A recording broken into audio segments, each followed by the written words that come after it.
అగ్నివీర్ మురళీ నాయక్ చిత్రపటానికి కోనసీమ జిల్లా రామచంద్రపురం పట్టణం కొత్తూరు టిట్కో కాలనీ నివాసులు ఘనంగా నివాళులర్పించారు. వర్కర్స్ పార్టీ ఆఫ్ ఇండియా రాష్ట్ర అధ్యక్షుడు దేవాదుల సూర్యనారాయణ ఆధ్వర్యంలో స్థానిక వినాయక గుడి వద్ద టిట్కో కాలనీ ప్రజలు వీర జవాన్ మురళీ నాయక్ చిత్రపటానికి పూలమాల వేసి ఘన నివాళులర్పించారు. ఇటువంటి జవాన్లను చూసి భారతమాత గర్విస్తుందని వారు అన్నారు. అగ్నివీర్ మురళీ నాయక్ కుటుంబానికి యావత్ భారతదేశం అండగా నిలుస్తుందని అన్నారు.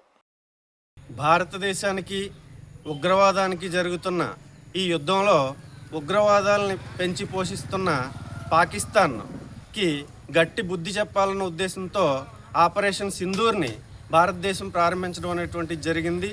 ఈ ఆపరేషన్ సింధూర్లో మన మురళీ నాయక్ ఎవరైతే సత్యసాయి జిల్లా నుంచి మురళీ నాయక్ ఉన్నారో మన ఆంధ్రప్రదేశ్ రాష్ట్రం తరపున యుద్ధంలో పాల్గొని అసూలు బాసిన ఈ వీర జవాన్కి వాళ్ళ కుటుంబ సభ్యులకి అండగా ఉన్నాం భారతదేశం అంతా అనే ఉద్దేశంతో ఈ నివాళిని ఘటించడం జరిగింది. వీరోచితమైన వారి పోరాటానికి భారతదేశం ఎప్పుడూ ఇలాంటి వీరుల్ని అందిస్తున్నందుకు గర్వకారణంగా ఫీల్ అవుతూ మనం అంతా కూడా నివాళి అర్పించడం కోసం ఇక్కడికి వచ్చి ఉన్నాం.